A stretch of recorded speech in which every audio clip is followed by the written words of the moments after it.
Boa noite. Confirma para mim esse microfone. Isso.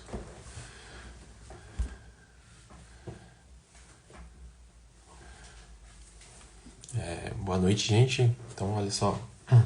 Vou aproveitar aí esse começo aqui para apresentar, né? Então, meu nome é Isaac Visa, né? Eu criei esse perfil aqui para ensinar você, pai, mãe, educador, a ensinar o seu filho a pensar matematicamente, né? E eu sou matemático, eu sou professor universitário há 10 anos, eu sou pai educador de 3 crianças lindas, né? Eu sou formado em matemática desde a graduação até o doutorado, né? Graduação, mestrado, doutorado em matemática pura.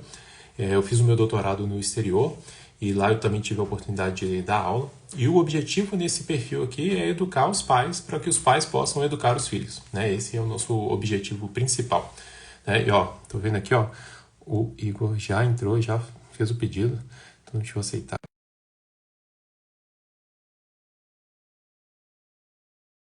Vou explicar. Então eu tenho visto aí no meio. Opa, entrou? Funcionou? Boa Fala, Igor. noite, Isaac. Tudo bem? Boa noite. Tá me ouvindo bem aí? Estou te ouvindo. Beleza, beleza. Então, assim, só falando, continuando aqui, a motivação da live, gente, é que eu tenho visto, assim, no meio homeschooling, né, muitas famílias aí que fazem homeschooling indicando, né, é, jogos virtuais para ensino de matemática, né, e usando isso para as disciplinas, né, especificamente para a matemática. Né, e pela enquete aqui que no perfil, eu vi que muita gente não conhece e não utiliza, mas tem curiosidade de saber. Então, o objetivo dessa live aqui também não é apresentar assim, as várias possibilidades. Na verdade, o nosso objetivo aqui é provavelmente problematizar o uso dessas plataformas. Então, a gente vai falar de jogos virtuais, né? E a gente vai falar de telas, e o nosso foco, né, vai ser nas famílias educadoras, né? E vai restringir ali a idade aí até uns 10 anos, né? Porque é a fase que mais interessa aí pra gente. Tá certo? Então, eu fiz uma colinha aqui das perguntas e tal. Eu queria agradecer aí você que está aí essa noite e o Igor, né, que aceitou o convite. Obrigadão aí, Igor. Valeu mesmo. Tá aí. Eu já coloquei a apresentação lá, mas vou repetir aqui. O Igor, ele é um pai educador, né, é pedagogo, está fazendo doutorado em pedagogia. Ele é autor do livro A Escola do Messias e pastor da Igreja Esperança em BH. Né? Não deu o currículo completo aí, né, Igor? Tem o radioamadorismo, tem outras coisas aí. Depois você pode se apresentar um pouquinho mais aí pro pessoal. Então, gente, ó, diferente das lives que eu fiz em novembro, dessa vez eu não vou fechar os comentários, eu vou deixar os comentários abertos aqui para a gente poder ir conversando, né, e ouvindo aí. Quem sabe a gente vai ajustando aqui a rota da conversa, vai ser uma conversa mesmo. E, Igor, bom, obrigado, cara. Vamos lá, fala aí, você é pai educador desde quando? Oi, Isaac, boa noite todo mundo aí. Ô, Isaac, para mim, eu não sei pro pessoal, o pessoal está comentando que sim, mas parece que sua imagem está dando umas congeladas aí. Não sei se você está me ouvindo bem. Uai, eu tô bem aqui, deixa eu ver aqui, De vez em quando está vou ver dando se eu consigo. uns freezes, assim, uns lags.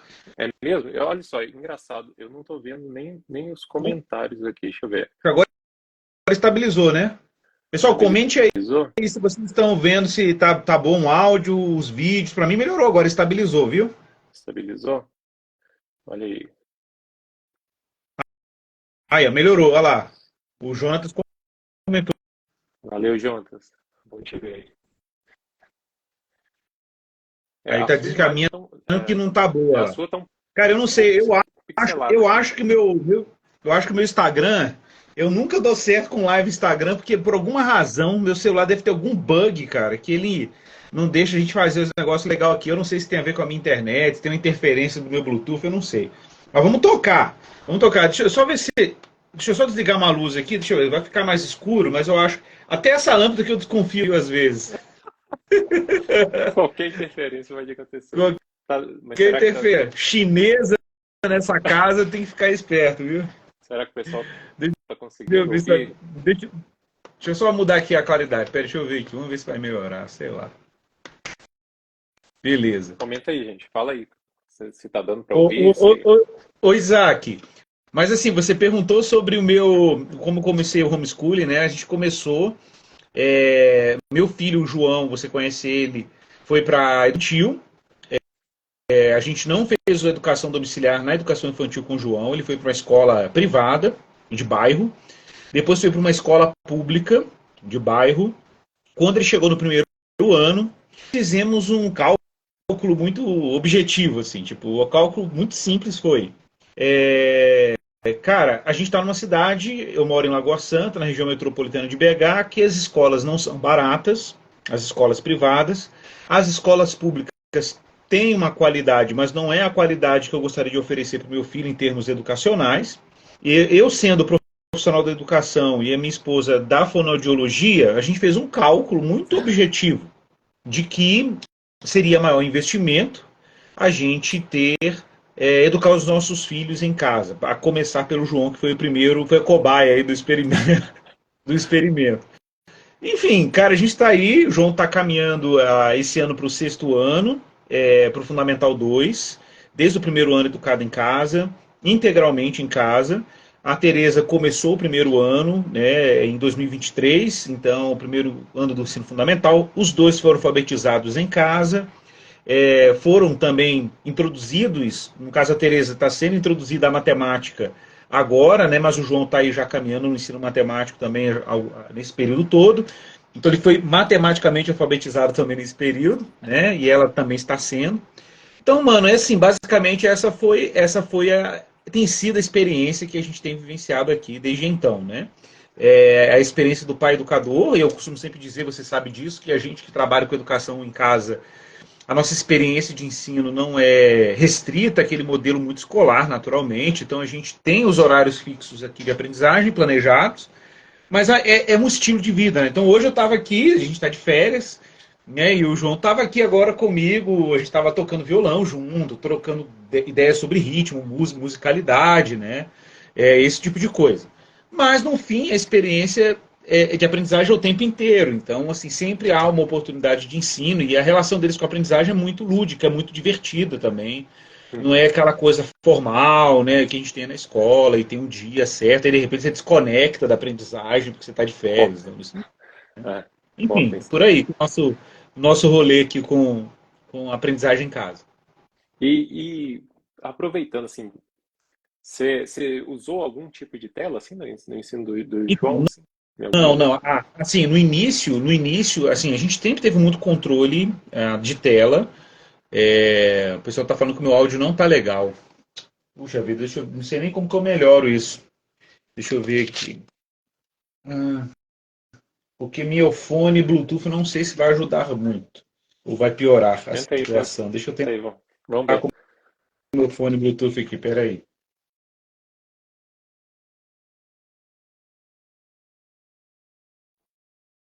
Não, mas tem gente que tá ok lá. A Marina falou que tá ok. Vamos ver, se não der certo, eu saio do Bluetooth. Tô te ouvindo bem. Agora não tô te ouvindo, não. Agora ficou sem som. Cortou o som completamente, Igor. Peraí.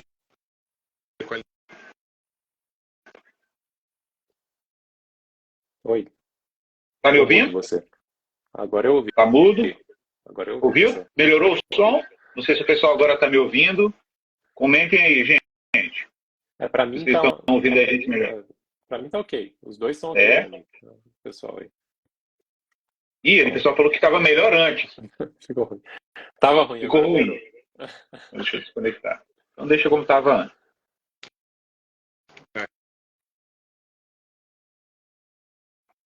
Aqui eu sempre tenho problema com a tela. Aqui eu sempre tenho problema com lives em Instagram, não sei porquê. Meu celular não é tão velho não, viu? Mas acontece. Preconceito. É um preconceito. Ô Isaac, vamos lá. Então, vamos ver se o pessoal vai comentando aqui, vai melhorando o áudio ou não. Mas voltando, né? A questão de telas, assim, a gente fez uma experiência de restringir tela no início da educação do João, que não foi nem o homeschooling, né? Foi uma experiência mesmo da nossa vivência em casa, de observar como ele estava interagindo com telas. A gente era bem naquela época da febre da galinha pintadinha, né? Isso assim, Ele, nos primeiros, nem estava com 1 ano de idade ainda, estava chegando perto de 1 ano, e a gente percebeu nele um comportamento meio autista, assim. Não era autista estrutural, naturalmente, mas um comportamento muito autocentrado, Uhum. com uma atenção pouco, socialmente pouco concentrada, então ele era muito focado no estímulo e pouco concentrado na relação. Então a gente começou a perceber que aquilo tinha algum problema, mas a gente ainda não tinha muitos estudos assim publicados sobre os efeitos da tela e tal, até que eu li uma matéria em inglês num site internacional na época que já estava mostrando alguns números assim preocupantes. Ele tinha Eu tomei uma decisão. quantos anos, Leiva? Ele tinha quase 1 ano de idade. Quase Então um ano. nós Ah, cortamos imediatamente, cara, o estímulo, né? E graças a Deus é uma idade que a gente sabe, em termos neuronais, é uma idade que a criança tem muita neuroplasticidade e tudo, então é fácil a adaptação. E eu uhum. percebi nitidamente que, assim, no primeiro momento ele ficou bem agitado de não ter acesso ao dispositivo, mas foi a melhor escolha que a gente fez. Aí eu, claro, comecei a estudar intencionalmente o tema. Tem um vídeo aí que deu muita audiência aqui no meu Instagram, em que eu falo sobre telas, tem um também no YouTube, que eu trouxe alguns dados da Associação Americana de Pediatria, restringindo o uso. Hoje, né, já existem Ó, classificações médicas e neuromédicas que apontam para a relação que existe, inclusive, entre esse tipo de estímulo e outros problemas que a gente sabe são de natureza a gente diria, né, na pedagogia e na neuropedagogia, ou no pessoal na área de neuroaprendizagem, né, que na verdade isso tem relação com alguns quadros, algumas disfunções de aprendizagem, né, que a gente costuma dizer. Cara, isso foi muito evidente para a gente, não só na área comportamental, mas também a gente começou a perceber que houve uma inversão. Quando a gente cortou, o João começou a ficar, criar mais, interagir melhor com objetos, aí ele começou a brincar com Lego. Cara, e a gente percebeu que a gente estava sacrificando um potencial absurdo de aprendizagem do nosso filho por causa desse tipo de interação. Então a gente restringiu. Né? E uhum. desde então, claro que quando ele foi ficando mais velho, a gente também foi acompanhando esses estudos, e aí o número de exposição à tela foi sendo aberto, e isso é uma coisa que eu vou falar depois, né? Uhum. Porque eu não sou do tipo que acho que a tela é um inimigo da aprendizagem. Eu acredito que existem estímulos específicos que são mediados por esse dispositivo que são inimigos da aprendizagem, e a qualidade da interação realmente pode ser um Entendi. problema, mas tem muito a ver com o tempo, mas não é só o tempo, tem a ver também com a qualidade do que a criança faz e a participação do pai nesse processo, assim, do pai Uhum. educador, né? Então tem Então, uma complexidade. tá, então, assim, aproveitando que você Claro. já abriu falando isso aí, então, assim, você pode falar para a gente, assim, um pouquinho, é, sei que o desafio é grande de conseguir reduzir todos os problemas, mas, assim, quais são os principais problemas, assim, que a exposição às telas tem causado, assim? Cara, Como que então, isso... o que é curioso é que os dados que saíram nessas pesquisas são dados muito técnicos, né? Acabam sendo muito técnicos, depois saem nos jornais numa linguagem mais popular. Uhum. Mas, cara, é engraçado, porque minha área de estudo hoje na educação, eu continuo uma pesquisa que eu já vinha fazendo pessoalmente, né? Que é a área de educação cognitiva, hoje a gente chama também. Hoje tem um termo umbrella, né, que abrange várias disciplinas aí, e subdisciplinas das neurociências ou da neuroaprendizagem, e aí tem outros termos que vão surgindo, mas o termo umbrella, inclusive do relatório da OCDE, né, é o termo ciências da aprendizagem. Então a gente Uhum. usa esse termo para se referir a esse escopo de saberes que são trazidos da psicologia cognitiva, das neurociências para o campo da aprendizagem. Então, dentro do campo das neurociências ou das ciências da aprendizagem,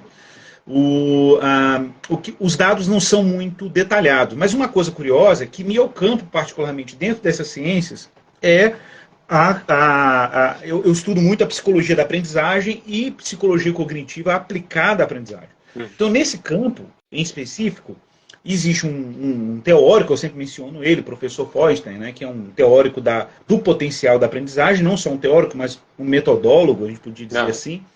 Feuerstein, cara, é engraçado, antes da internet, assim, dessa explosão da internet, ele usava um termo popular para descrever um fenômeno que ele já percebia em algumas crianças, que é típico das crianças que vivem na era da TV, da era dos estímulos visuais, audiovisuais e coisas assim. Ele chamava de MTV Effect, efeito MTV. E era uma forma de descrever, não sei, os mais antigos aí, Movimentos rápidos, né? daqueles comerciais do MTV que existiam, que eram caóticos, assim, né? Não Isso. tinham muito sentido, e a gente ficava sempre intrigado, assim, o que significa isso? E ele usou esse termo para descrever aquela explosão de estímulos que ele chamava de estímulos não significados. Que é o quê? São os estímulos que a gente recebe, que eles não caem numa teia de sentido. Não, Então eles são estímulos pelos estímulos. São estímulos caóticos e tal. a velocidade Aí chama ele. a atenção. Exato. E ele cria um outro termo, que esse é um termo técnico já, que eu acho excelente para descrever alguns fenômenos que a gente vive hoje, que ele chamava de percepção episódica da realidade. O que é percepção episódica da realidade? Crianças que por uma série de razões, ok, por uma série de razões, a gente pode falar depois delas, mas uma série de razões, mas o comportamento é facilmente identificado. São indivíduos, crianças, que percebem a realidade de forma episódica. O que é isso? Elas não conseguem perceber os estímulos de forma relacionada, Não. com causa e efeito. Sabe assim, não há um respeito de causa e efeito. Não existe essa linha. O que existe são eventos, parecem que isolados um do outro. Cara, isso é tão grave. Veja que interessante. Isso ele percebia, repito, sem o mundo de estímulos que a gente tem hoje. Cara, imagine o contra-serviço ou antisserviço que uma coisa como Reels, TikTok, vídeos curtos tem causado na garotada, tá?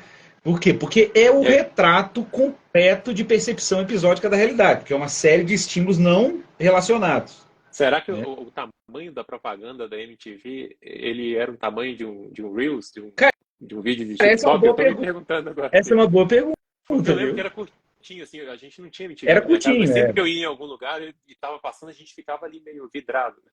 E é Era engraçado, uma vinheta, né? Era a né? vinhetinha ali curtinha.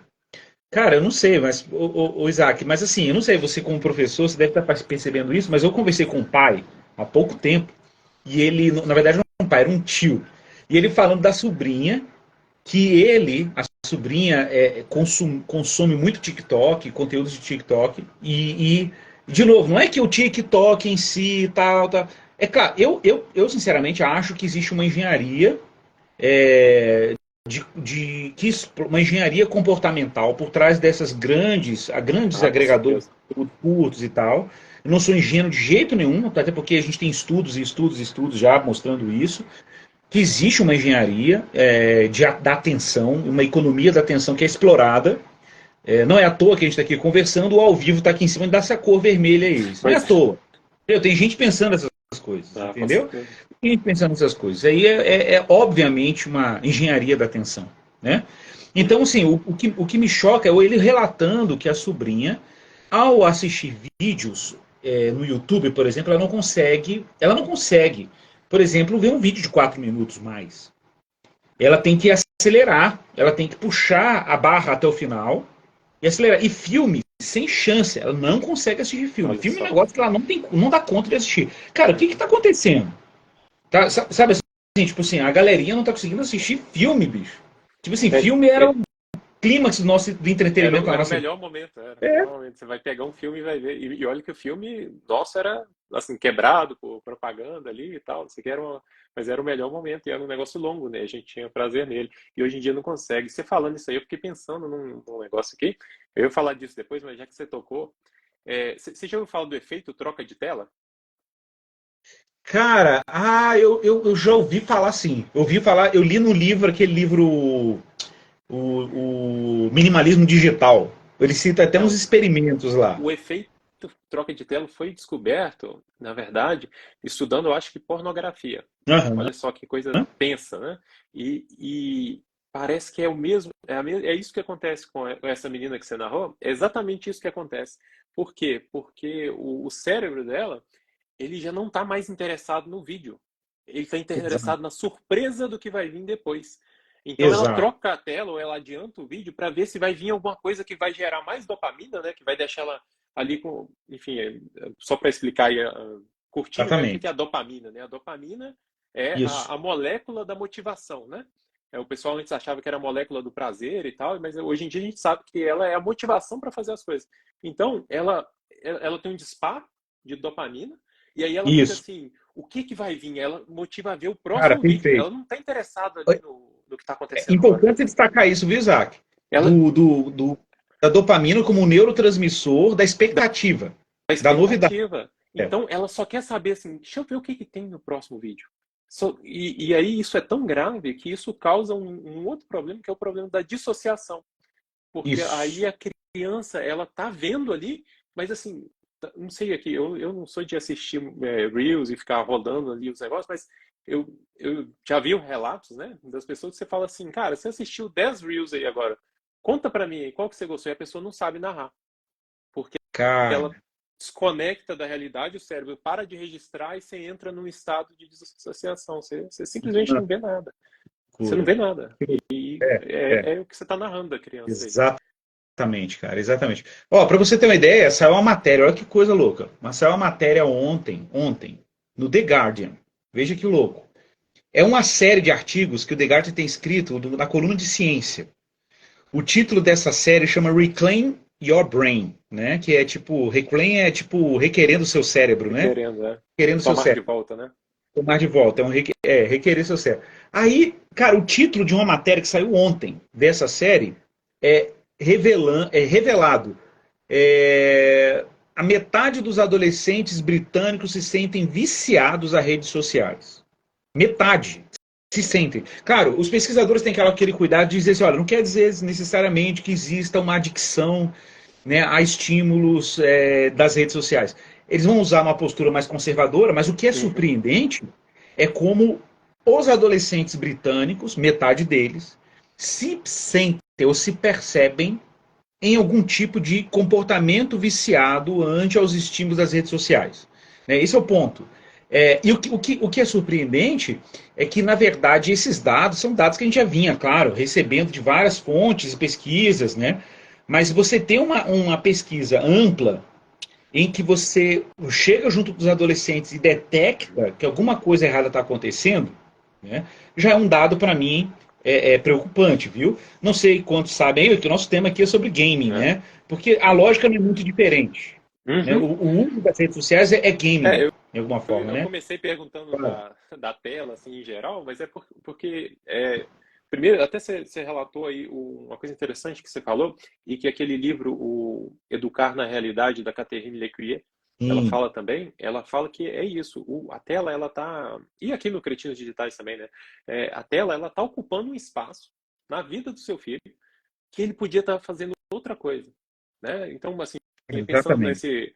nesse tempo aí que a gente definiu aí até os 10 anos, é uma janela de oportunidade, né? De aprender tanta coisa, de explorar tanta coisa, que quando você insere a tela, né? Quem aqui, né? Quem foi gamer, né? Cresceu ali jogando videogame, quem aqui conseguia jogar só meia hora, 15 minutos?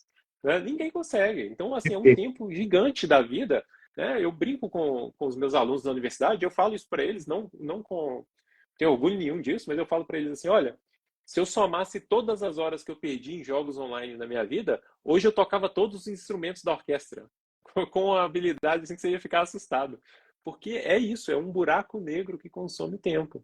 Né? Isso a gente está falando só da tela em geral, e nem estou falando se é Reels, se é videogame mesmo, ou a televisão mesmo, a própria televisão. Né? Se Cara, deixar a exatamente. criança ali passiva diante daquilo ali, né? É um ambiente assim, que perde muito tempo e perde muito tempo quando você pode aprender outras coisas. Além disso, tem a própria formação da maneira que a criança se relaciona com o mundo, né? A gente pensar aí, por exemplo, quando a criança aprende a falar, né? Eu já vi tanta gente falando assim, ah, não, mas eu deixo ele assistindo desenho em inglês, que ele está aprendendo inglês. Você já ouviu isso? Está aprendendo inglês ali É, no é, YouTube.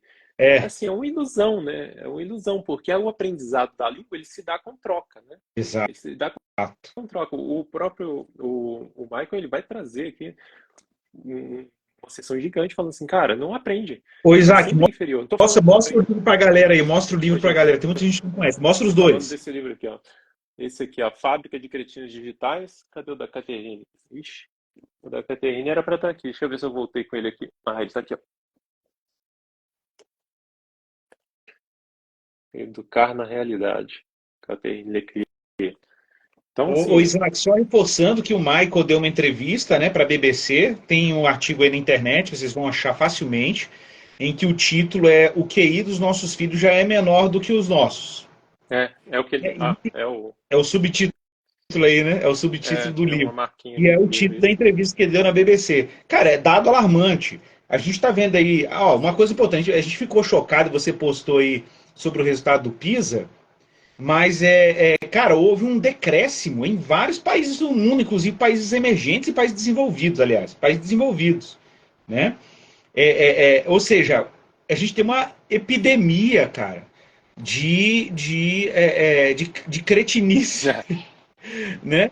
Cretinice, entendeu? A Catherine Lecuyer, ela usa um termo, cara, que eu achei sensacional. Ela fala assim, apaixonados pela irrelevância. A gente está criando filhos apaixonados pela irrelevância, cara. Pensa nisso. Exato. Olha a força disso, cara. Uma criança que é apaixonada pelo que é irrelevante. É, Assim, gente, é. eu não tô julgando aqui quem faz Reels, quem faz dancinha no TikTok, não. Só tô falando assim que a maioria, a grande maioria, a maioria esmagadora desses vídeos é irrelevante para a formação de uma criança. Você está falando do PISA aqui? Eu até marquei aqui, ó. Ele fala assim, ele cita os dados do PISA e ele fala assim, ó, citando o relatório, isso é a parte do relatório. Apesar dos investimentos consideráveis em computadores, conexões à internet e softwares para fins educativos, há pouca evidência sólida de que o uso mais amplo de computadores pelos alunos conduz a melhores notas em matemática e leitura. Isso é o cara lá, ele traz o nome aqui, esqueci o nome, o cara do PISA. É ele que está falando isso. E ninguém Olha, dá atenção para isso. É tá vendo? uma febre de vamos colocar uma telinha ali na escola que vai melhorar o ensino, né?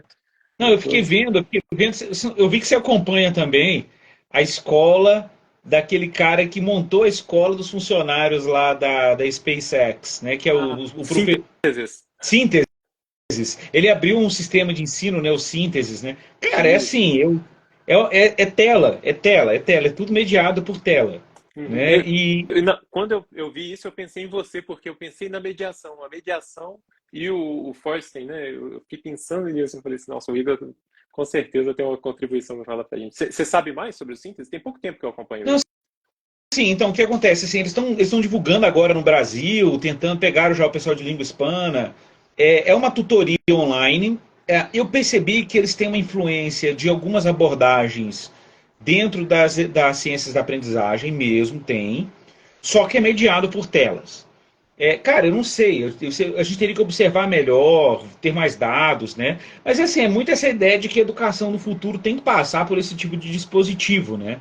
Cara, eu Uhum. tenho muita dificuldade com essa coisa meio. Essa coisa meio. Como é que eu explico? Esse ufanismo com a tecnologia, sabe? E eu, cara, sou um cara que eu amo. Amo mesmo. Que, tipo A gente assim, até cara, conversou sobre programação, amo né? Tudo você dava me falando. programação, sou usuário de Linux, não uso o Windows há 200 anos. Eu adoro terminal. Meu filho, você sabe, o João está mexendo com Python.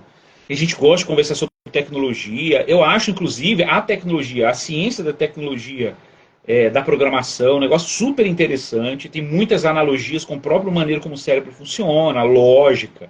Tem ferramentas extraordinárias. Por exemplo, quando eu lia lá o. Cara, olha que coisa curiosa. Você falando de gamificação, viu?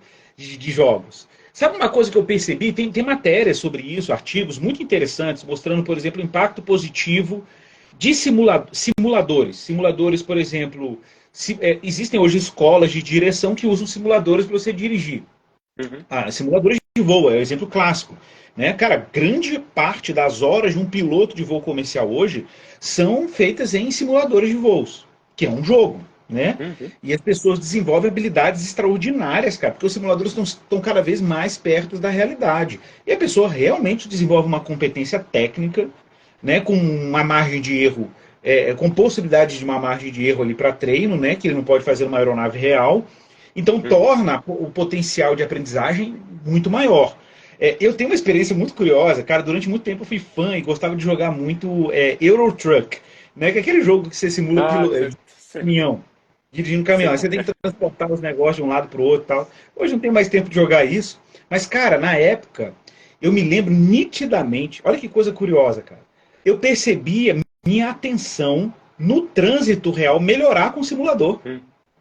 Era uma coisa impressionante, cara, porque assim, eu tendo a observar muito como a minha percepção está acontecendo com o mundo, tá? Por ser educador dessa área mesmo, então eu fico muito atento ao meu próprio comportamento, né? E a minha própria maneira de perceber a realidade. Cara, eu percebia nitidamente, assim, que minha atenção e minha percepção do espaço era alterada positivamente com o uso do Eu, simulador, eu entendeu? joguei esse jogo, mas qual que é a grande diferença desse jogo, do Euro Truck, para os jogos, para os jogos virtuais para o ensino? Você já parou para pensar nisso, assim? Ou... Não, me fala, o que que você acha? Cara, o Euro Truck não é todo mundo que consegue jogar, não. Eu joguei ele porque ele é paradão, cara. O objetivo dele é se dirigir o caminhão até o Paradão, destino. paradão. Acontecem umas coisas ali do trânsito normal, mas não É, tem assim explosão de coisa, gente pulando, brilho na tela, assim. É um jogo assim igual o simulador de avião. exato. Ele tem um objetivo muito claro, entendeu? Ele tem um objetivo muito claro e ele não fica ali tendo coisas pirotécnicas para prender a sua atenção. Então, assim, eu lembro que eu joguei, meu irmão jogou, mas, assim, os nossos amigos não curtiam muito o jogo, não falavam assim, aquilo ali, deixa pra lá, entendeu? Porque ele tem um objetivo muito claro, né? E eu acho que o negócio do uso das telas, né? Para o aprendizado, eu também não sou assim, vamos abolir, né? Tela não funciona para nada. Também acho que não é a solução, mas eu acho que, que houve uma inversão, que é o que o Michael comenta, né? Que ao invés das telas virem e somarem a pedagogia, a gente introduzir isso de uma maneira que vai auxiliar o aprendizado, o que aconteceu é que as telas estavam aqui, eles falaram assim, olha, vamos colocar um pouco de pedagogia aqui dentro da tela e ver o que que dá, entendeu? Então foi uma inversão ali Inversão. e aí qual que era o principal uso das telas, né? A gente é, o Jonathan está falando, indiquem jogos que permitam o desenvolvimento cognitivo da criança. Assim, eu não sei se, aproveitando a pergunta dele, eu não sei se eu sou muito catastrófico não, mas eu não achei nenhum ainda.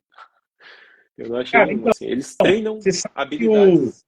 você sabe que o Dirhaene, que é um grande neurocientista francês, eu acompanho muito, ele tem um laboratório ele trabalha a questão da neurociências, da aprendizagem aplicada à alfabetização, letramento e ensino de matemática, inclusive. Cara, ele montou um laboratório, dentro do laboratório, ele montou um departamento no laboratório dele, em que ele só estuda jogos educacionais. Eu não vi ainda, eu sei que tem um site onde tem esses jogos, mas é um negócio que foi muito desenhado assim, from scratch, sabe? Assim, do zero, Aham. e ele vai pegando os dados ali, vai construindo. Eu não sei como é que é a dinâmica dos jogos e Tá. tal, como é que ele é Ah, estruturado, mas ele é um cara, mano, assim, tem vários livros sobre isso, tem livros fantásticos, né? Eu tenho um livro dele ali, sobre como aprendizar, sobre como o cérebro funciona, How We Learn, né? Como nós aprendemos. Tem um livro dele famoso em português, o cérebro da leitura, né? E porque ele uhum. traz um dado vamos dizer assim, fundamentado, em que ele mostra, por exemplo, que existem campos do cérebro que só são desenvolvidos quando com a escrita, com a leitura e a escrita, sabe? Então, eu acho que esse é o ponto. Quando eu estou falando aqui, talvez eu estou exagerando, mas esse é o ponto. A tela, ela pode, ela pode fazer. O Jonas falou, eu lembrei aqui, eu tenho um joguinho aqui, ó, do iPad. Não sei se você já ouviu falar desse joguinho, Touch Counts e Touch Não, Times. São dois joguinhos para aprender matemática, entendeu? Para crianças mesmo, assim, crianças, né? O Touch Counts e o Touch Times. E assim, só que qual que é o negócio? Eu até experimentei eles aqui, né, para ver e tudo, né? Eu já conheci eles há algum tempo. O problema deles é esse ponto que você está falando. A criança perde a sensibilidade de mexer com os dedos, de fazer, de acontecer, de criar, né? Que é assim essencial para uma criança que está começando, né? A questão da criança ser capaz de usar os dedos para escrever está mais do que comprovado que ajuda na memorização, né? Porque ela diminui, né? Ela diminui a velocidade e a criança presta mais atenção. Existe uma ligação da questão motora do cérebro com a questão do aprendizado. E na matemática ainda tem um artigo que chama Gnose dos dedos e aprendizado de matemática. E ele fala que melhor do que saber a tabuada é você observar a capacidade motora fina de uma criança que está ali em idade pré-escolar, que sim. isso vai ser um melhor preditor, existe essa palavra, preditor, das habilidades futuras matemáticas dele na segunda e terceira série do que a capacidade dela de somar ou de Olha só. contar. Olha Entendeu? só. É. Então é muito forte isso, Não, né? A gente tem substitui. dados aí, tem dados que você conhece isso, você usa isso aí no Dó, que, por exemplo, mostram que a criança, quando ela está na educação infantil ou na infância, e é trabalhado com ela, noções básicas do tipo maior, menor, antes, depois, né, qual a comparação, trabalha cor, percepção de padrões. Se você, mas tem que ser baseado na linguagem, esse que é o ponto. Você tem que fazer uso da linguagem. Quem tem mais, quem tem menos, vamos juntar mais, vamos tirar, o que, que diminuiu. Esse tipo de articulação lógica que a gente usa na linguagem. E você vai introduzindo a criança nessas percepções, você está pavimentando o caminho dela para uma experiência matemática, porque na verdade é isso que você sabe disso. A matemática é basicamente uma sistematização dessa capacidade perceptiva humana de organizar, de Isso. perceber padrões na realidade, né? Enfim. Matemática vem estudo das coisas, né? É, O é significado isso aí. mais antigo, estudo das coisas, né? Aprender as coisas, né? Não, com Exatamente. certeza. Né? Assim, não estou falando. Não tem nenhum dos jogos a criança vai aprender alguma coisa. Com certeza, o pior dos jogos, ele vai ensinar alguma coisa. Eu acredito que ele vai ensinar alguma coisinha. A questão é a questão inicial da troca. Qual que é o preço que você está pagando de Isso. utilizar um jogo, por exemplo, esse touch counts aqui, super legal, né? Na tela ali e tal, bacana, feito, não tem explosão de cores, não tem nada. Só que tá tudo isso está proposto lá na apostila DOS, que você lembrou aí, de uma maneira que a criança toca, ela mexe, ela movimenta, ela faz, tem a relação do educador também com a criança, a fala, né? Esse touch counts, inclusive, os pesquisadores que desenvolveram eles foram cuidadosos de criar o aplicativo de modo que exija um mediador. Não dá para a criança usar sozinha. Olha, tá vendo? Mas, mesmo assim, existem perdas. Entendi. Né? Pensa bem, qual que vai ser a sua escolha? Você pode fazer com pedrinha ou mesmo com bolinha de papel, amassar o papel e fazer com seu quê? Ou você pode fazer na tela. Qual que é a melhor Não é escolha? Né? engraçado isso? Não é engraçado isso porque a gente fica. Eu fico vendo, por exemplo, a proposta do metaverso, que fica prometendo, né, experiências imersivas de aprendizagem. Uhum. Eu falei assim, tem coisa mais imersiva do que você lidar com a realidade? Tipo assim, não é meio sem noção? Porque, por exemplo, esse livro que eu recomendei ele aí no meu Instagram. Quem foi visitar meu Instagram, eu recomendo um livro aí sobre foco, né? Ah, eu vi. É um livro que eu estou lendo agora. E o livro esse cara, esse jornalista que fez a pesquisa lá, o que chocou ele foi justamente isso, assim, como que o jovem e o adulto contemporâneo ficou famosa uma imagem que circulou essa semana na internet, o pessoal vendo o final de ano em algum país aí do mundo, Ah, eu todo mundo vi. com a tela e Todo ninguém mundo. cumprimentando ninguém, né? Eu não sei o quanto autêntica aquela foto, aquela imagem foi uma imagem criada e tal, mas eu não duvido que aquilo tenha acontecido. Eu também não E duvido, não. que as pessoas, isso está acontecendo, né? As pessoas chegam no lugar, ao invés de elas terem uma experiência imersiva no lugar, elas tem que ter uma tela no meio, entre elas a experiência. Tipo assim, cara, que louco isso, a pessoa não consegue olhar para a experiência mais, sem ter a mediação de um dispositivo, né? E a gente fica assim, cara, e a experiência pela tela, ela empobrece a experiência com a realidade. Ué, então, peraí, guarda o dispositivo, experimente a realidade. Eu acho que isso tem tudo a ver com o que você falou aí no ensino, na jogabilidade. Por que, que a gente tem que virtualizar o que pode ser extremamente imersivo a partir da experiência real do sujeito com o mundo, entende? Assim, da criança com o mundo. É Uhum. uma ironia, né, bicho? Porque parece assim, ah não, a criança vai aprender melhor se ela fizer com o dedinho numa tela. Mas peraí, por que, que ela vai aprender melhor do que, sei lá, bola de gude, pedra, bolinha de papel, entendeu? Tipo assim, é Ah, curioso. teve um comentário aqui agora do Tranças e Dreads Perfeitos. Ele falou que pode ser usado. Olha só, que pode ser usado. Deixa eu ver se eu acho o comentário aqui para eu fixar ele aqui rapidinho. Só para fazer um comentário aqui. Ele falou que tem uma experiência, né, de que. Opa, sumiu aqui para mim. Que podem usar para ressocializar, né, crianças e adolescentes antissociais. Tem uma prova em casa. Assim, de maneira nenhuma eu estou falando que o jogo não pode acrescentar. Mas é isso aí, o que você está falando confirma a minha fala aqui. É um uso muito pontual e sempre mediado. Né? Você não vai conseguir ressocializar uma criança se você não estiver fazendo a mediação. né? Isso não vai acontecer, né? Não tem É. como o jogo fazer essa mediação, né? A mediação tem que ser feita por um ser humano, né? A Mari falou aqui também, nos jogos tem a questão da recompensa também, que é bem complicado. Ah, Você, fala sobre isso, Isaac. Fala sobre isso. cara, assim, todos os jogos que eu olhei de plataformas online, cara, todos eles, é assim, é assustador. Um deles, eu chamei a Mari para ver aqui, né, porque eu tinha um vídeo de 1 minuto que era para apresentar a tal plataforma, né? Não vou citar o nome aqui, mas o vídeo da plataforma era basicamente assim um trailer da MTV. E aí no final mostrava um exercício de matemática assim, sei lá, 5 a 8 segundos, assim, É. muito rápido, mas era basicamente o foco era em mostrar todos os tipos de recompensa que o seu filho recebe. Lembrei. Talvez vocês vão descobrir o nome da plataforma, mas era uma coisa que eles tinham adicionado à plataforma que chama Meritopia.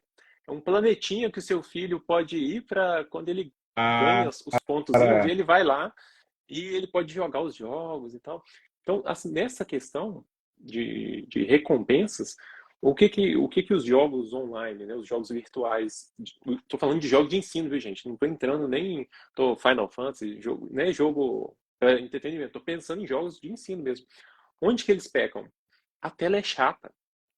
A tela é chata, gente. A verdade é que é uma tela que, se não tivesse nada nela, ela é chata, né? Não é todo mundo que tem o ânimo do Igor de ir lá e usar o terminal.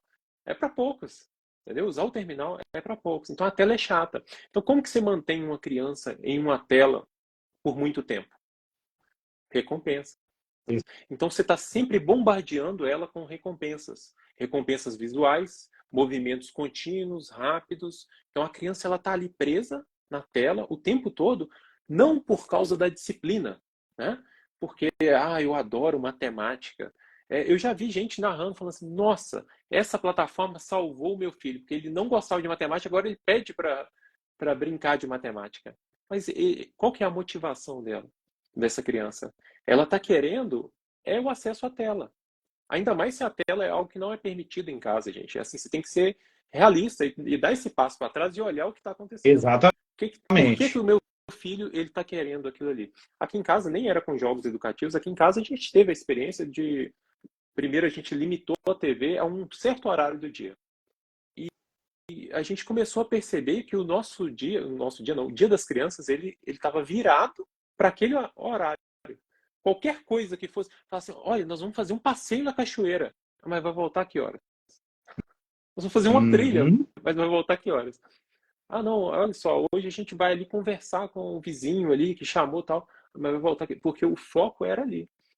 O foco era aquilo ali. Então, a tela só mantém a criança presa por meio de constantes recompensas. Qual que é o problema das recompensas? Isaac, mas recompensa é bom. Quem não gosta de recompensa, né? Se eu te desse R$ 1 por minuto aqui, você não ia ficar feliz? Lógico que ia. Mas o problema da recompensa é que ela é dada de modo irrestrito. E a gente sabe, né, das neurociências aí, que a única forma de dar recompensa de uma maneira que realmente motive é se a recompensa for aleatória. Completamente aleatória. Eu estava lendo um artigo sobre como ser mais produtivo, e o cara estava falando o seguinte: olha aqui, você vai fazer a sua tarefa, e sempre que você fizer, você vai ver se você vai ter direito à recompensa. Como que você vai descobrir se você tem recompensa ou não? Moedinha. Joga uma moedinha pro alto. Deu cara, recompensa. Deu coroa, segue a vida, não tem recompensa hoje. Tem que ser completamente aleatório.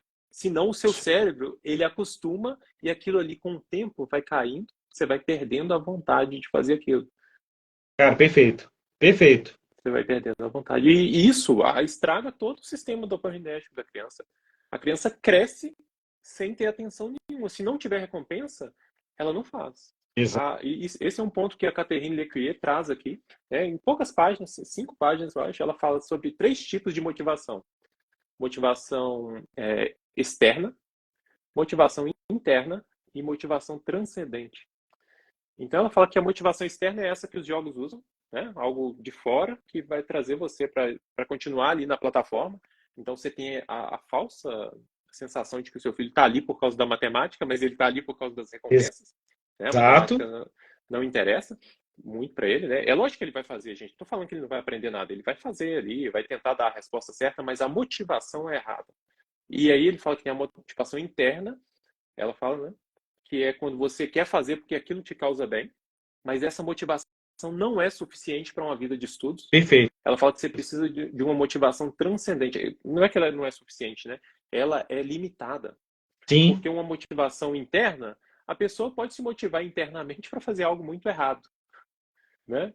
Você precisa de uma motivação que transcenda você mesmo. E você só consegue obter esse tipo de motivação como? Através de um mediador. Uma pessoa que esteja constantemente te observando, vendo seus passos, corrigindo eles e dando a você a direção correta, que é, ela fala que é olhar para a beleza do aprendizado, buscando sempre a bondade e a verdade. Aquilo ali perfeito. me Virtudes, direciona né? para beleza, bondade e verdade. É. Então, se não foi esse o caminho, ela fala assim, você está criando alguém que ela não está realmente. Cara, e o que é legal é que assim, no campo da filosofia moral, a gente chama isso de os bens últimos e os bens penúltimos, né? Porque os bens penúltimos são os bens de média e curto prazo que te levam ao bem último. Então, por exemplo, uma criança, quando ela está ali, né, você está mediando a relação dela com o estímulo matemático, por exemplo, e ela começa a perceber que os números eles têm estruturas. Os números respeitam determinadas estruturas, tem uma dinâmica. E de repente cara, o ser humano, isso aí é da estrutura do ser humano. O ser humano é um caçador de sentido, né? Eu falo isso nos meus cursos de educação cristã, que a gente é um caçador de sentido. A gente não se conforma de olhar para o mundo e achar que as coisas são aleatórias, né? Então, e realmente gera um prazer, uma certa gratificação, quando você consegue perceber que as coisas fazem sentido. Né? Isso está até na nossa estrutura biológica. Agora, isso é muito diferente, por exemplo, de um sistema de recompensa que barateia essa sensação, sabe? Porque o que acontece é um barateamento dessa sensação. Não, o ser humano precisa olhar para o mundo, a criança precisa olhar para a realidade e olhar para os números, por exemplo, e perceber, caramba, tem um padrão aqui. Se eu olho para esses padrões, eu consigo organizar essa experiência. E aí ela começa a perceber que, por exemplo, se eu junto um meio com o meio, eu tenho um inteiro. Ah, que legal. Então ela começa a operacionalizar isso e perceber que esses padrões podem ser manipulados, né? Eles podem ser Isso. manipulados, podem ser combinados. E isso gera no sujeito essa sensação de que, caramba, a minha experiência com o mundo pode ser organizada. Isso que o Forrest chama, você falou de transcendência, a transcendência para o Forrest é o quê? Quando você consegue transcender uma experiência de uma situação concreta para outras situações. Hum. Então, a experiência da manipulação, da operação matemática, por exemplo, deixa de ser uma experiência assim, eu tenho que fazer o resultado certo e ganhar um prêmio porque eu fiz. Não, peraí, o que eu estou aprendendo com essa experiência? E aí a criança tem uma sensação, caramba, eu estou aprendendo uma competência. Por isso que eu trabalho muito essa coisa da consciência metacognitiva, né? Que eu falo com o João. Eu não subestimo meu filho, né? Você também faz isso com seus filhos, a gente não pode subestimar filho. Eu falo assim, filho, papai vai usar uma palavra diferente aqui, mas eu vou te explicar o que significa. Eu sempre faço isso com ele. Porque as palavras e vocabulário se tornam ferramentas para as crianças. Para elas organizarem a experiência dela com o mundo.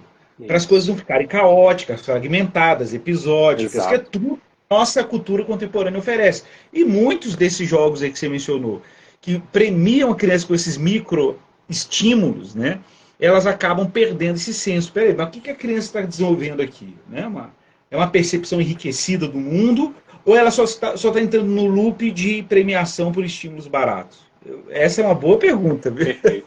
Perfeito. Bom Não, problema. mas então, mas é assim, é comprovado, né, que a criança, pensando nessa faixa etária que a gente está conversando aqui, nesses primeiros anos Isso. aí de ensino, ela necessita desse mediador que vai estruturar a realidade, vai interpretar a Perfeito. realidade para ela. Ele Perfeito. vai olhar a criança, o Scamp, que é a pessoa que mais me inspirou, eu já falei com você sobre ele, Sim. ele fala o seguinte, ele fala que ele, quando ele estava pensando a teoria dele de aprendizado, ele foi numa escola com um amigo dele e ele teve uma experiência bizarra, que eles faziam as perguntas e ficava o amigo dando aula e ele observando, né, e depois invertia. E quando fazia a pergunta para a criança nessa escola, a criança, elas ficavam olhando para o tipo de reação do professor para responder. eles não estavam interessados no aprendizado. Olha só, sem telas, hein? Isso numa época sem telas. Pensa assim, anos 80 aí, né? Sim. A criança, a motivação delas era externa, era agradar o professor. Era a única motivação para elas darem a resposta certa. Ela não estava interessada, você queria saber se 2 mais 3 é 5, se é 10 ou se é 15. Ela só queria, se o professor fazia uma cara boa, e aí eles começaram a testar isso. Faz uma cara boa com a resposta errada, e eles repetiam a resposta errada. Olha que coisa, como que a motivação ela é poderosa, né? Eu acho que o Jonas comentou aqui sobre o projeto educacional, né? É, você tem que pensar por que você está educando o seu filho, né? Pensando assim, quem está educando em casa, você está educando ele para quê? Para ele tirar uma boa nota, né? Para ele ser o top 1 do PISA, tipo o sistema de Singapura, né? O objetivo de Singapura é esse, ser o primeiro do mundo Exatamente. na educação. Esse é o objetivo deles. E eles conseguiram, tá? É ótimo. Mas qual que é o seu objetivo do seu filho? Que ele aprenda a pensar? Pensar é uma atividade muito mais demandante, que precisa de muito mais correções do que simplesmente recitar a tabuada do 8 decorando lá. Você escreve os números assim, depois escreve Cara, assim assim, e tal. no campo da alfabetização e letramento, por exemplo, uma coisa curiosa, eu sempre falo desse pessoal aí, né? A gente tem aí, ó, por exemplo, a doutora Magda Soares, que é uma grande referência aí na área de alfabetização e letramento, foi professora emérita da UFMG, morreu ano passado, e a doutora Magda, ela, no final da carreira dela, ela revisou muitas posturas que ela tinha em termos metodológicos, né? Porque ela era uma estudiosa da Emília Ferreiro, que, sei lá, tragicamente também morreu no mesmo ano que ela, né? E a Emília Ferreira tem uma abordagem em alfabetização que a gente chama de psicogênese, que é muito voltada para aqueles anos da educação infantil que pré-alfabetiza a criança para o primeiro ano. E claro, a conversa dela toda mostrando o desenvolvimento da linguagem, como que a criança vai percebendo o sistema de escrita de forma muito intuitiva ali, né? É uma descoberta, ela vai descobrindo esse artefato cultural, né? Porque, claro, o sistema alfabético é uma tecnologia que a gente vive ela o dia inteiro, né? E Sim. aí a gente esquece que isso é uma tecnologia, mas é uma tecnologia fenícia. Fenícia, eu até brinco dos meus ancestrais lá no Líbano, né? Que criaram a tecnologia fenícia. Mas a tecnologia fenícia é uma tecnologia. Por ser uma tecnologia, você não interage com ela de forma espontânea. No primeiro momento, a criança está descobrindo esse dispositivo. Mas no segundo momento, em que a educação começa a se tornar formal, você está desenvolvendo uma competência cultural. Cara, competência cultural não pode ser construtivista. Ela não pode ser espontânea. Ela não pode ser simplesmente disposta de forma diante do aluno como se de forma natural ele fosse aprender a ler e escrever, né? Não é natural. É uma habilidade, é igual você tocar um violão, você dirigir um carro, é uma competência cultural, né? Então, se é competência, vai exigir treino. E a doutora Magda falava sobre isso. Ela falava de aprendizagens mal estruturadas e bem estruturadas, né?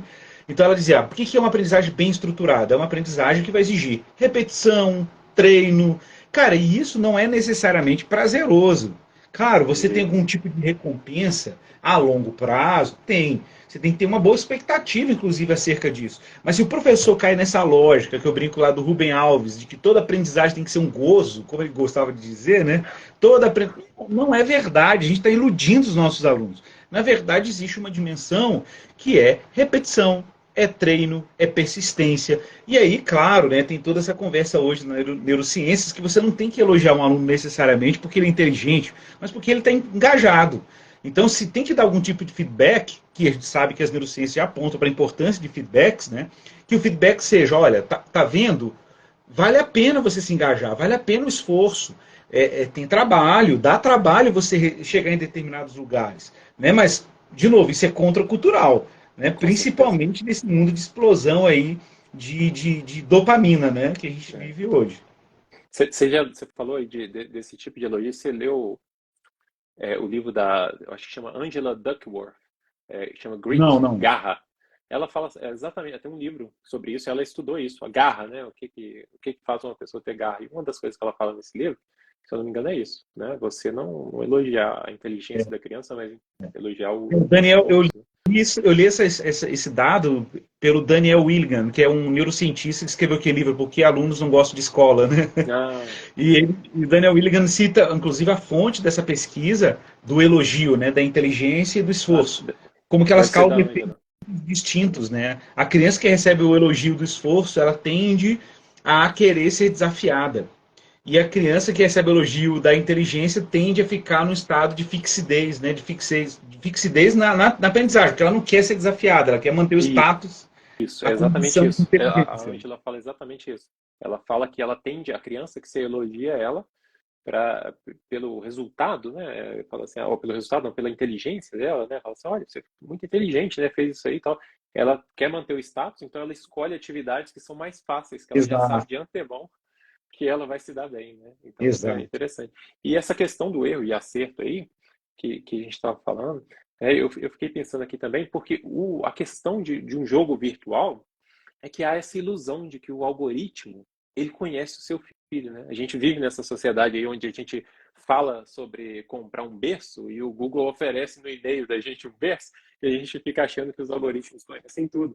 Mas o que acontece é que o algoritmo, né? Inclusive, muitos desses jogos virtuais que a gente está falando, eles vêm escritos assim, ó, ensino personalizado. Não sei se você já viu, assim, hoje eu naveguei por vários sites desses aqui para olhar, assim, cara, é impressionante. Assim, 99% é ensino personalizado. E eles fazem uma confusão que a Catherine Lecuyer, ela fala assim, de uma maneira brilhante. Personalizado é diferente de individualizado. Porque o Exato. personalizado envolve duas pessoas, onde uma das pessoas, a própria palavra, né, personalizado, né, vem de persona, uma das pessoas está preocupado com a formação da outra. O que eles oferecem, na verdade, é um ensino individualizado, baseado em erros e acertos. Né? O seu filho erra muito aqui, ele tem que fazer mais exercícios, aí o algoritmo abaixa o nível, porque ele acha que aquela criança não é capaz, então ele vai reduzindo o nível, ao Perfeito. invés de ensinar para ela. Exatamente. Né? Por exemplo, uma resposta certa é só uma resposta certa para o algoritmo e segue. Mas como que ele chegou naquela resposta certa? Que é uma coisa que eu bato muito aqui no meu Instagram, é falar assim, cara, a resposta certa não é suficiente. A resposta certa nunca é suficiente. E a resposta errada também não é suficiente você falar com a criança. Qual que é? O algoritmo não faz isso. Quando faz, né, os que eu encontrei que fazem, o que eles fazem? A criança errou, ele te entrega a É, resposta certa. Olha, você devia pensar assim. Aí pronto, você estragou a oportunidade da criança de cara, pensar, porque você já entregou a perfeito, resposta para ela. perfeito. Né? Cara, a gente na educação cognitiva, a gente fala muito sobre, por exemplo, a gente mudar o foco do resultado para o processo, né? E a gente prestar atenção no processo. Tipo assim, como é que a criança percebeu o fenômeno ou o problema, como ela interpretou o problema, como que ela elaborou uma solução e tentar puxar da criança o feedback. Como é que você pensou? Como é que você chegou a esse caminho? Até a gente brinca, né, com os verbos, os pronomes interrogativos, né? Que a arte da pergunta. Então, dependendo do tipo de pronome interrogativo que você utiliza, você produz efeitos cognitivos específicos. Então, por exemplo, você perguntar o que, onde, quando, como, né? Por exemplo, como, eu amo o pronome como, porque o pronome como, ele é um pronome de processo. Né? Como você Exato. chegou a essa conclusão? Não é simplesmente o que é. Talvez seja a Entendeu? pergunta que eu mais faço para os meus filhos Não na é? aula de matemática. Como? É o Como assim? como. Cara, o É, como, ele cria um desconforto cognitivo absurdo, porque o sujeito vai ter que descrever como ele pensou, descrever as estratégias que ele utilizou, processos, procedimentos, e ele começa a tomar consciência do que ele está produzindo ali, do que ele está. Ou porque ele falhou a em chegar no resultado metacognição. que ele chegar. Né? Eu fico pensando nas implicações disso para avaliação, viu, Isaac?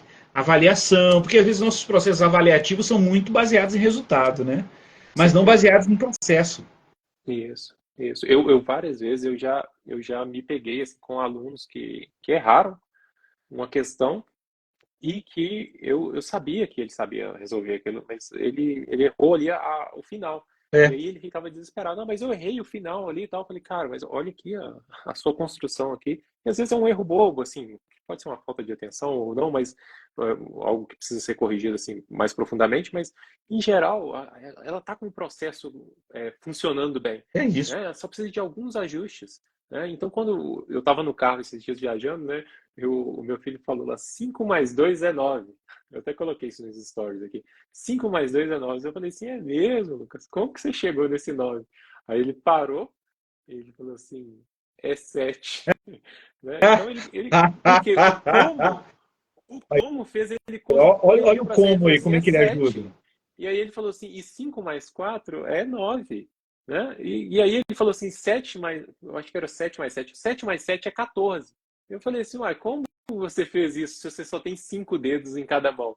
Aí ele falou assim, eu contei Exatamente. 7 uma vez, depois eu contei 7 outra vez. Então, o como fez ele pensar nesses padrões que a matemática tem, e como que ele Perfeito, perfeito. pode internalizar isso e usar o que ele tem nas mãos, né? Perfeito, A perfeito. gnose dos Isaac, dedos aí. você sabe que o pronome como, ele é uma aglutinação do latim comodos, comodos. Ou seja, de que modo, né? De que modo? E isso é interessante, Olha, não porque sabia, não sabia disso. é uma interpretação, a gente está, na verdade, preocupado com o modo, né? Com que o sujeito interpretou um fenômeno, chegou num determinado resultado, como que ele chegou ali. Então, assim, eu sempre falo para o pessoal que a gente trabalha na área de formação de professores, né?